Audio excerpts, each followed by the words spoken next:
നമസ്കാരം. പാതിവില തട്ടിപ്പ് കേസിൽ സംസ്ഥാനമാകെ അന്വേഷണത്തിന് ക്രൈംബ്രാഞ്ച് പ്രത്യേക സംഘങ്ങളെ രൂപീകരിച്ചു. ഓരോ ജില്ലയിലും ക്രൈംബ്രാഞ്ച് ഡിവൈഎസ്പിമാരുടെ നേതൃത്വത്തിലാണ് സംഘങ്ങൾ. ആവശ്യമെങ്കിൽ ലോക്കൽ പോലീസിൽ നിന്നുള്ള ഉദ്യോഗസ്ഥരെയും അന്വേഷണത്തിൽ ഉൾപ്പെടുത്താൻ തീരുമാനിച്ചിട്ടുണ്ട്. ഓരോ ജില്ല കേന്ദ്രീകരിച്ചുള്ള അന്വേഷണത്തിന്റെയും മേൽനോട്ട ചുമതല എറണാകുളം ക്രൈംബ്രാഞ്ച് SP സോജനാണ്.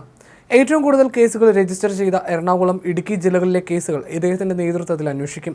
ജില്ലകളിലാകെയുള്ള കേസുകൾ ക്രൈംബ്രാഞ്ച് ADGP പരിശോധിക്കും. ഡിവൈഎസ്പിമാരും CIമാരും ഉൾപ്പെടെ 81 പേരാണ് അന്വേഷണ സംഘത്തിലുള്ളത്. ക്രൈംബ്രാഞ്ച് സാമ്പത്തിക കുറ്റകൃത്യ വിഭാഗത്തിലെയും സൈബർ വിഭാഗത്തിലെയും ഉദ്യോഗസ്ഥർ സംഘത്തിലുണ്ട്. 5 ജില്ലകളിലായി രജിസ്റ്റർ ചെയ്ത 34 കേസുകളായിരിക്കും ആദ്യം ക്രൈംബ്രാഞ്ച് അന്വേഷിക്കുക. കേരളം മുൻപ് കണ്ടിട്ടില്ലാത്ത വ്യാപ്തിയുള്ള തട്ടിപ്പ് എന്നത് കണക്കിലെടുത്താണ് അന്വേഷണം ക്രൈംബ്രാഞ്ചിന് കൈമാറിയത്. ആദ്യം രജിസ്റ്റർ ചെയ്ത 34 കേസുകളിലായി മാത്രം 37 കോടി രൂപയുടെ തട്ടിപ്പ് നടന്നുവെന്നാണ് പോലീസിന്റെ പ്രാഥമിക കണ്ടെത്തൽ. എറണാകുളം 11, ഇടുക്കി 11, ആലപ്പുഴ 8, കോട്ടയം 3, കണ്ണൂർ 1 എന്നിങ്ങനെ 34 കേസുകളാണ് ക്രൈംബ്രാഞ്ച് ആദ്യം അന്വേഷിക്കുക.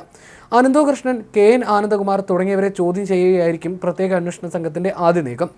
അന്വേഷണം ആരംഭിച്ച ശേഷം ലോക്കൽ പോലീസ് രജിസ്റ്റർ ചെയ്ത മറ്റ് കേസുകൾ കൂടി ക്രൈംബ്രാഞ്ച് സംഘത്തിന്റെ പരിധിയിൽ ഉൾപ്പെടുത്തും. അതിനിടെ പാലക്കാട് ഒറ്റപ്പാലത്ത് 2 കേസുകൾ രജിസ്റ്റർ ചെയ്തു. സോഷ്യോ ഇക്കണോമിക് ആൻഡ് എൻവയോൺമെന്റൽ ഡെവലപ്മെന്റ് സൊസൈറ്റിക്കെതിരെയാണ് കേസ്. സൊസൈറ്റിയുടെ ഏരിയ കോർഡിനേറ്റർ ശ്രീജ ദേവദാസും ഏരിയ കോർഡിനേറ്റർ അനിതയുമാണ് പ്രതികൾ.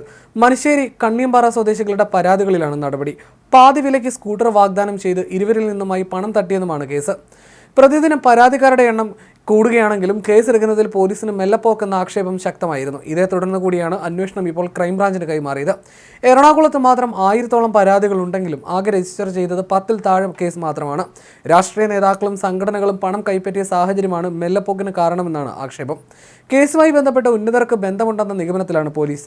തെരഞ്ഞെടുപ്പ് ഫണ്ടിനായി 45 ലക്ഷം രൂപ വാങ്ങിയ UDF MP 15 ലക്ഷം രൂപ മാത്രം തെരഞ്ഞെടുപ്പ് ഫണ്ടിനായി നൽകിയെന്നും അനന്തകൃഷ്ണൻ മൊഴി നൽകിയിട്ടുണ്ട്.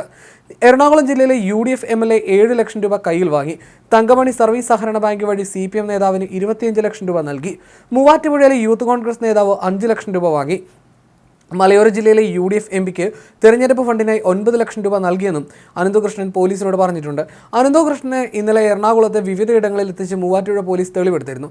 പൊന്നുരുണിയിലെ NGO കോൺഫെഡറേഷന്റെ പ്രൊജക്ട് ഓഫീസ്, പനമ്പള്ളി നഗറിലെ വില്ല, മറൈൻ ഡ്രൈവിലെ അശോക ഫ്ളാറ്റ്, പാലാരിവട്ടത്തെയും കളമശ്ശേരിയിലെയും ഓഫീസുകൾ എന്നിവിടങ്ങളിലായിരുന്നു പരിശോധന. എല്ലാ സ്ഥലവും പോലീസ് സീൽ ചെയ്തു. ഇലക്ട്രോണിക് വസ്തുക്കളും മറ്റും പരിശോധിക്കേണ്ടതിനാൽ വീണ്ടും പരിശോധന നടത്തും. അതേസമയം കേസിൽ മൂവാറ്റുപുഴ MLA മാത്യു കുഴൽനാടന്റെ വിശദീകരണം ശരിവെച്ച് കേസിലെ പ്രതി അനന്തകൃഷ്ണന്റെ മൊഴി പുറത്തു വന്നിരുന്നു. ഇന്ന് കോടതിയിൽ ഹാജരാക്കാൻ എത്തിച്ചപ്പോഴായിരുന്നു അനന്തുവിന്റെ പ്രതികരണം. മാത്യു കുഴൽനാടൻ MLA 1 രൂപ പോലും വാങ്ങിയിട്ടില്ലെന്ന് അനന്തു വ്യക്തമാക്കി. കോടതിയിൽ ഹാജരാക്കിയപ്പോൾ തന്റെ ജീവന് ഭീഷണിയുണ്ടെന്ന് അനന്തു പറഞ്ഞു. രാഷ്ട്രീയക്കാരും ജുഡീഷ്യറിയിലെ ഉന്നതരുമടക്കം ഉൾപ്പെട്ട കേസായതിനാൽ ജീവന് ഭീഷണിയുണ്ടെന്നും പോലീസ് സംരക്ഷണം വേണമെന്നും അനന്തു ആവശ്യപ്പെട്ടു. അനന്തകൃഷ്ണനെ മൂവാറ്റുപുഴ കോടതി റിമാൻഡ് ചെയ്തു. പ്രതിയുടെ ജാമ്യാപേക്ഷ നാളെ പരിഗണിക്കും.